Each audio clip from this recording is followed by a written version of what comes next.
Sandford Courtenay in Devon, a quiet place where nothing much happens.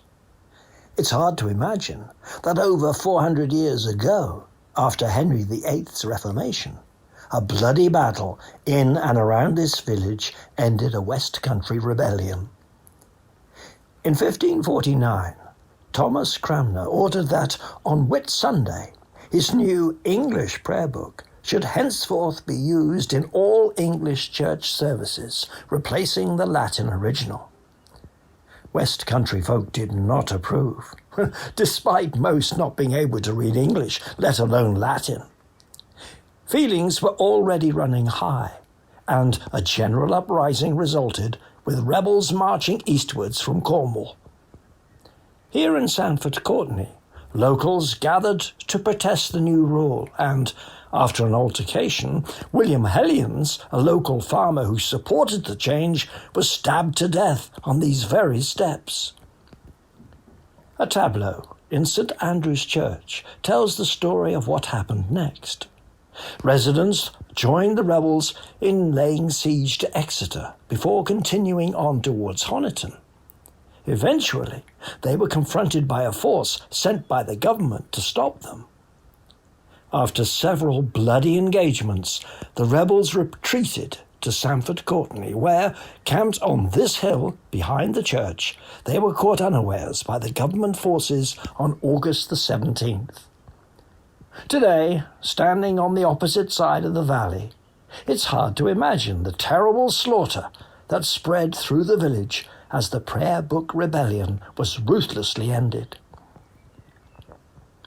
As we enjoy the view today, we turn our attention to a much less violent issue facing Sandford Courtenay, the repair of the roof of the village hall. Built in 1878 as the village school, the building has had many incarnations over the years. It became a community asset in 1952 and has served Sandford Courtenay continuously since then.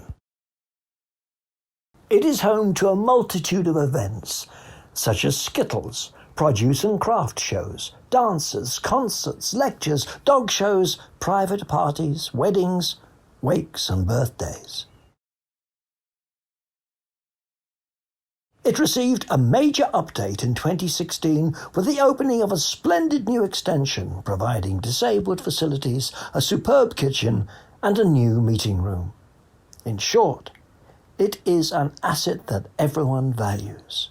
I'm Veronica and I just enjoy the village hall and everything that it offers so much that I just grow stuff in order to help Rufus, really. Well, it is literally the centre of our community, isn't it? I mean, without a hall, where do people gather? I mean, I come here for skittles, we do quizzes, been here for, family parties and things like that. I mean, produce show, Christmas cheer, masses of stuff. It's brilliant. But things are not looking so good from the roof's point of view. As leader of the Rufus Project, Councillor Mike Carpenter explains. And I'm the lead for the fundraising for the village hall. And it's all about raising money for replacing the roof on this wonderful building, a model which you can see here, and also the windows. But it all started back in 2017 when we had a severe storm and about 50 to 100 tiles blew off the roof itself. We thought we'd be covered under the insurance, and the insurance claim was subsequently made, but when the inspectors came out, they said the roof was actually worn out and was not possible to claim on the insurance. So the roof was then patched. We looked at replacing the roof, and obviously it's taken a number of years to get the reports done, specialist reports done on the roof, to assess what actually needs to be done. And we're in a situation now where not only does the roof need replacing, but the windows, the large windows in the main hall itself, need replacing as well. So that's where we are at the minute. That's where we've got to. Well, my name's Rufus, and I'm the village hall mascot for the roof appeal. We're trying to raise £150,000 to repair our roof. You can see I've got patches already. So we started fundraising in March of last year, just as COVID came and the lockdown started, we set up with the fundraising, and we've obviously struggled to fundraise during that period, but we've had a number of events, and COVID-related events. Like today, we've had the Sundays, the ice cream Sundays today, and we've managed to raise just under £200. Last weekend, we had a fundraising event where we raised nearly £700 on the curry takeaways.